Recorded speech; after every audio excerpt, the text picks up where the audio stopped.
Okay guys, we're back in the shop today, and I was getting ready to do some work on the floorboards again now that I'm in the shop and I've got the lift. Put the Trans Am in position and went to lift it up, and noticed something. If you watch the top of the fender and the hood, right now these are real even. As soon as I go up,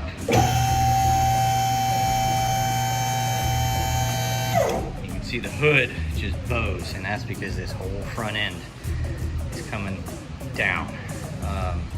And the problem with that is the body bushings are gone. If you look in here, you can kind of see there's a gap between the cradle and the actual bushing. That one's shrunk up really badly. The two for the radiator mounts don't seem all that bad, but they're not in great shape. This one, you can see, is coming apart, and I'll show you the two in the back here in a second. But yeah, what ended up happening is I had the door closed at that point. You can see that. That really kind of makes me mad because the doors were closed. You see how the door's open now. You cannot raise it on the lift with the doors closed right now. So, what are we doing? We're gonna replace the body bushing mounts. And I'm going all original, so these are rubber. I bought this kit, OER kit from Classic Industries, and you can see the part number right. Let's see, which one is it? Subbar, the top one, K3088F. F-body sub body bushings. 75 bucks. And then they have a hardware kit, but I read some stuff online that says it's not very good. And I am trying to get original. I don't know if I'm gonna need to replace the hardware, but just in case, I went and bought this. It was 45 bucks. This is from Ames Performance Engineering FS763. Looks like the bolts are very similar. Big washers, nuts. So if we need to replace the hardware, we will. Yeah, so that's what we're gonna do. I'm gonna raise it up and loosen all the hardware, and we'll see where we go from there.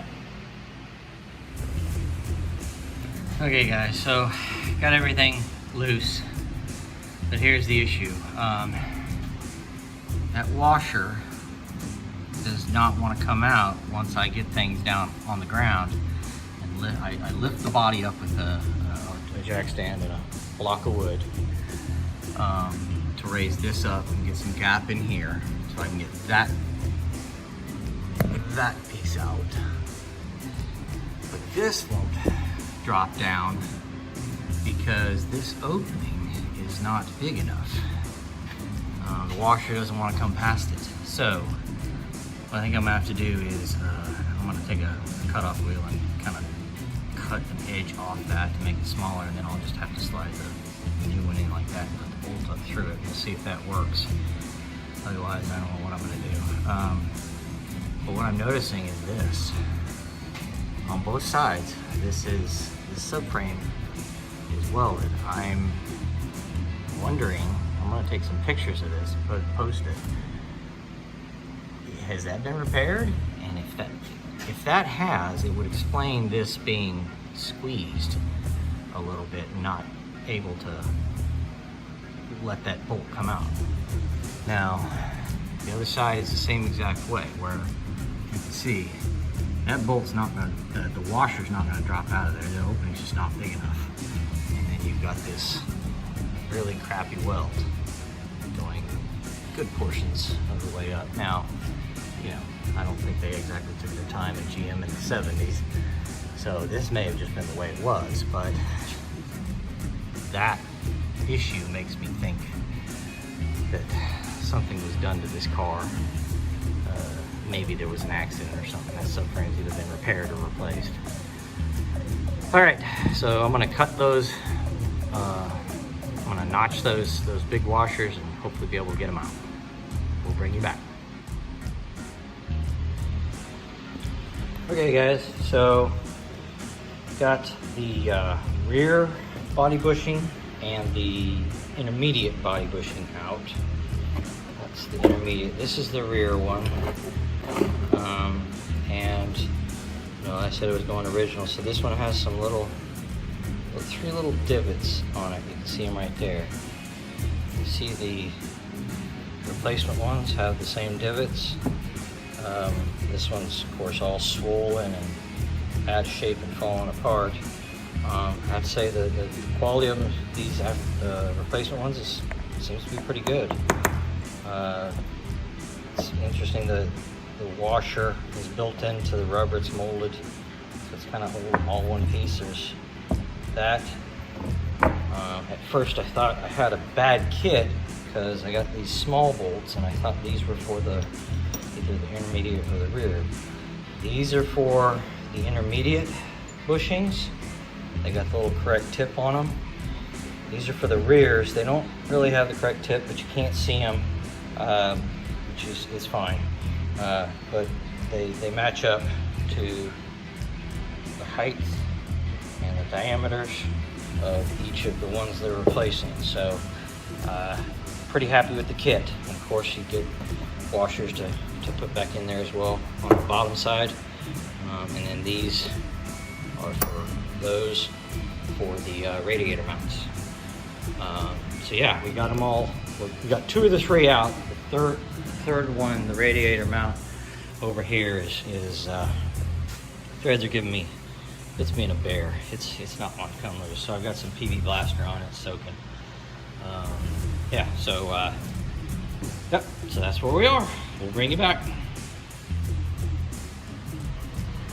Okay, so you see I got the three on the passenger side out. And actually I've got the one more on the driver's side out near the radiator, but you can see these things are just falling apart. Bolts are not actually in that bad a shape. They're a little rusty, but not like falling apart like I've seen other people's. But the metal is definitely coming apart. And then this is the driver's side. And you can see this, that is just actually completely collapsed. So yeah, it's time. So, but here's the issue. These are the bolts that came with the the kit from Haynes. I put anti-seize on all of them. Trouble I'm having is I got the old ones out. Shoot, I forgot my lamp. Let me get my lamp.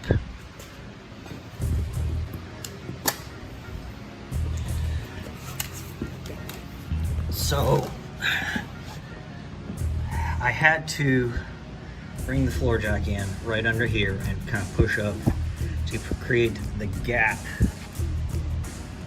between there. That's the new bushing is in there. The trouble is when I put those new bolts in there, they're about a 1/2 inch shorter, so they don't stick down far enough to get the nut started. So what I'm going to do is I'm going to put the old bolts back in, put the nut on, tighten it down, and then I'm going to try and put the clamp on somewhere in there to hold the compression just a little bit while I pull that bolt out and put a new bolt in. We'll see if this works or not. Okay, the two on these side are already replaced and they fit real well. They're not torqued yet. And then the two back there, I haven't done yet. So we'll bring you back. So here's the comparison of the bolts. That's the original, that's the aftermarket one. You can see it's about a 1/2 inch shorter. That 1/2 inch comes into play. Now I was able to get this started. So I used the old bolt and the old nut to run it down, and then I clamped between that surface and the bottom using one of these. Not the greatest tool, but it functioned. So it held that bottom fitting in compression long enough for me to back that bolt out, drop the new one in, and then get it started. And if you look, not thrilled with how deep it is. I'm gonna probably torque it a little bit more. I need to look at the torque specs. But you see it started with a new nut, new bolt. So yeah, I'm pretty sure that the first couple threads are what takes 90% of the load anyway. So I'm gonna put a little bit more torque on that, get that thing a little bit more in there, at least get through the nut entirely, and I think we'll be good. I'm gonna do the other side and then we'll bring you back. Okay guys, so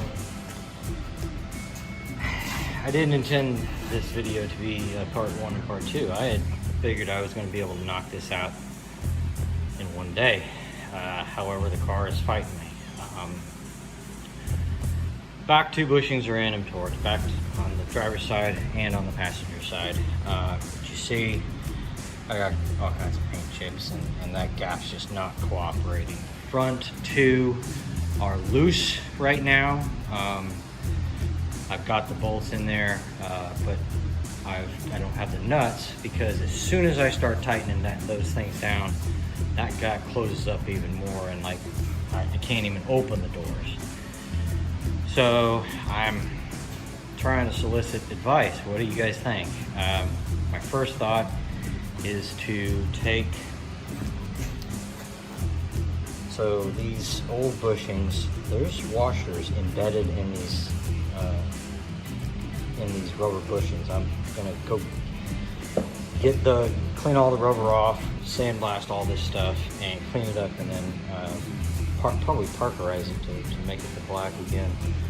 Yeah, so you just cut the rubber pieces off, and you've got washers that are already right for the bolt sizes for there and for there. So what I was thinking of doing is putting a bolt at the right location on the bottom there that will raise that up, and then a washer on the back one here on the top that will lower that down, that will then twist that just a bit, and hopefully that gap opens back up so that I can, I guess, touch-up paint. It's going to look like crap, but touch-up paint it and get it set back to 0, or at least back to better. The problem is, the other option is, of course, to blow the entire front end apart and start resetting fenders and all that kind of stuff.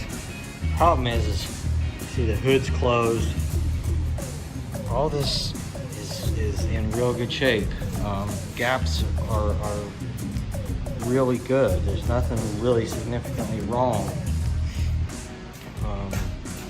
All this matches up fairly well. This gap is not nearly as bad. The only one that's kind of opened up just a little bit is right there between the nose and the front fender, but it's not even that bad. So I'm hoping that if I do the washer thing in the back and then the front on this, well, no, I'm going to do it both sides. I will go ahead and do it both sides just to keep things symmetrical. I may think that. You guys give me some opinions. I'm very frustrated that this is going to end up being a part 2. All right. Appreciate you all's input. We'll bring you back